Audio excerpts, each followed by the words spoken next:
I would say the proliferation of media-lets into a lot of the major publishers that we deal with and their self-serve platform, I think, was a big move. I would just say the rapid adoption of smartphones, and what we've found is it's less about the person's age or their demographics than the device they have in their hand. Once they have a full browser and a robust app market, they're really adopting it. So we have the inventory and the usage and the interaction. And I'd say the third thing is the iAd really made our clients at the highest level start to think about mobile media and advertising in the $1 to $10+ million range as far as budget. So once it got that sort of seriousness, it started being moved up in the campaign process and getting the resources that it needs. In terms of the ad space, I think it's difficult to deny that Apple's introduction of the iAds has had a big impact on the industry, whether you like them or not, or you like the approach to the terms and conditions of buying them. I think in terms of a creative format, and given that it's Apple who released them, it just generated so much attention across the industry, from CMOs downwards, CEOs downwards, and that's at all companies. Most of our clients have showed some interest and wanted to understand, whether they haven't all gone with them, but wanted to understand, what the opportunity is and whether it's relevant for them. And just the fact that it's Apple, as I say, means that you grab the attention of the industry, and that's just helped everyone. It's helped the mobile advertising industry as a whole gain some much needed attention in the marketing community. Getting back the innovation focus, if you like, of the industry, which has been solely focused really on social media for the last 2 to 3 years, and mobile certainly has regained that over the last year. Past 12 months, a lot has happened. I've seen a ton take off with mobile social media. Facebook saying that they've got over 250 million users for mobile devices is just tremendous, and making you realize that how mobile social can actually scale. We've seen a lot of fascinating developments with near-field communications and a lot of promise for that. Google being a huge endorser of it. Seeing mobile barcodes really start to take off, and the stats are like, it's up 1,000% or more year over year, obviously from a small base. But if you just start walking down the street and you see every other out-of-home ad, there's one in every other magazine ad, it's just amazing to see what's gone on. That's definitely one of the most common questions I get is what's the big opportunity, what should I be doing? And my response could be a little bit frustrating, but it's less what than how. There's a million different things that you can do, and you can be successful in mobile. It's a really functional, flexible platform. The usage is up, the engagement is high, it's outperforming across almost all initiatives, the other things we're doing online. It's really the how is what's most important. That there's a lot of things that are different on mobile. The thing that isn't is that the way that you should be approaching the problem. That's starting with your business objective, your consumer insights that you're addressing, the message you're trying to communicate, and then filtering everything you can do on mobile on how it can uniquely address those three things. So actually the biggest mistakes that people make is starting with what instead of answering those initial questions, and then the other thing is not having the expertise to know how mobile can address them. So if you focus on being able to handle those two things, whether it's an app, an ad, cross-channel experience, you can be successful in it. It just makes sense if you actually tie it back to what your objectives are. I think 2011 is going to see, there's lots of exciting opportunities, new opportunities. Rich media isn't necessarily new to the industry, but for mobile it's growing and it's exciting. But I think we need to, as an industry, we need to focus more on some of the getting the basics right. So, we can talk about lots of the new opportunities, NFC slowly coming in, whether it be the location-based offers, and they will be huge. But I think everyone needs to step back and just look at, what's the strategic use of mobile? I mentioned that on the panel. Why are we using mobile? What does it do better than anything else? What's its unique role?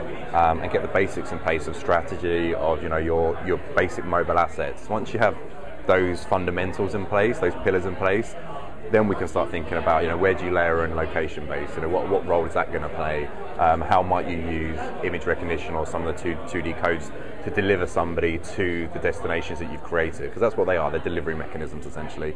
But hopefully this year we're going to get mobile marketing taken so seriously that everyone from top to bottom will be thinking of it in a strategic way and then activating it, through different tactics. I think there's so many right now. If you look at just the pure scale of mobile. And now some of those decks that I've had to do for a while of making the case for mobile sound really silly, because it's like you just start throwing out number after number, and it's like over 200 million YouTube videos watched every day. You know, so what's going on with video here. Anywhere you look, in mobile internet usage, say somewhere 100 million mobile internet users or more in the U.S. So a lot of it right now is just covering the basics. It's amazing just how many websites look really poor from a mobile device. This can start turning off consumers, and a lot of these basics are going from what would have been a competitive advantage before to a real liability if you don't have your act together today. I don't believe in the term the year of mobile. I think most people who use that term come a bit from traditional media, but in a weird way, they would never say the year of TV or the year of theatrical film or DVD. So I think we're in the decade of mobile, in which mobile is going to be the battleground. You look at the tech giants who've all said that they're going to compete on mobile over the next decade, and that's going to be when they're win or lose. Publishers are reorganizing to distribute over the next 10 years on mobile, and now brands are really working from a tech infrastructure to a people infrastructure to a agency and partner relationship network on how they're going to execute mobile for the next 10 years, not just the next 1 or 2. I never even know what the year of mobile would mean, so I can't comment if it's happened or when it will ever happen. I kind of feel like it's gone. That opportunity for the year of mobile has gone, one big year for mobile. I feel like, actually, ironically, at the time where after years of false dawns, people shifted their focus to social media a lot, and ironically at the same time, from probably 2008 onwards, mobile did mature into a real feasible marketing platform, but in a much more quieter, slow way. So there wasn't a year of mobile. I just think over the last two, 3 years, it's just become a reality on the quiet, through the back door, and now we're at a point where it's got the interest of the industry and it's going to grow quickly. I don't think we'll ever see one big standout year.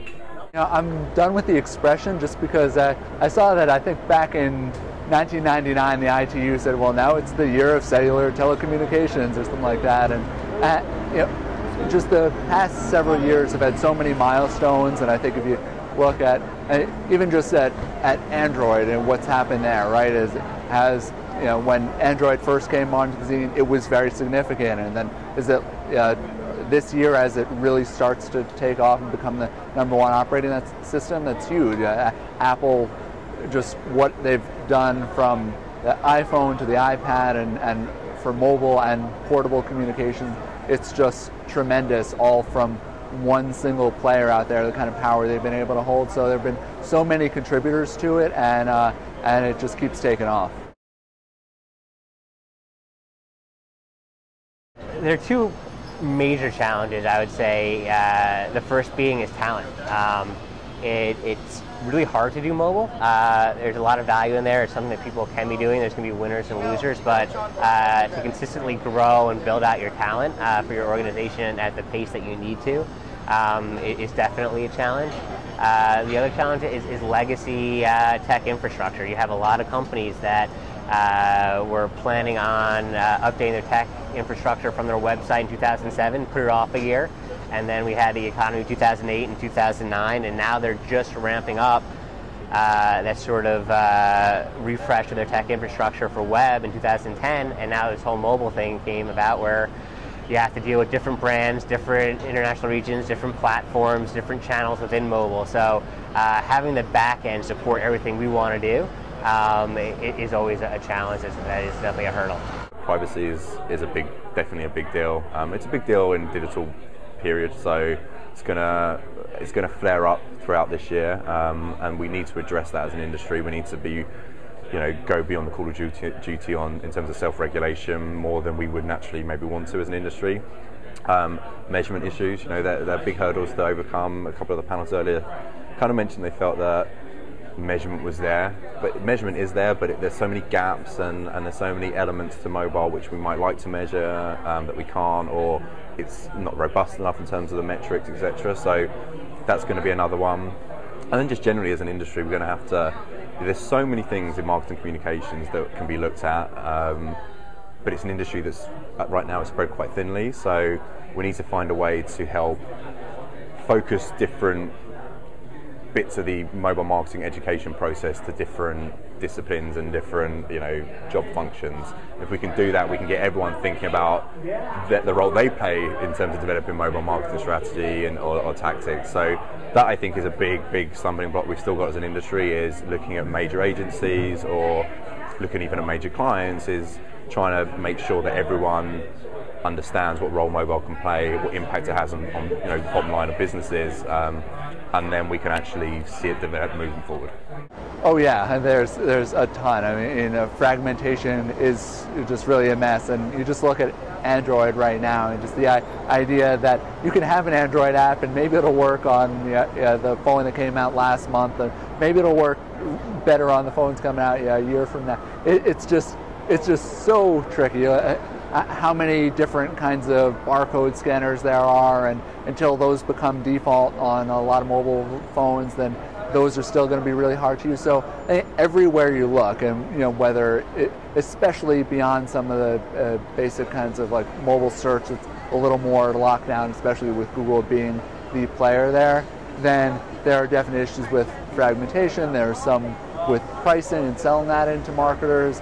And then you get into some other issues on the consumer experience side. So yeah, there's a lot we've got to overcome.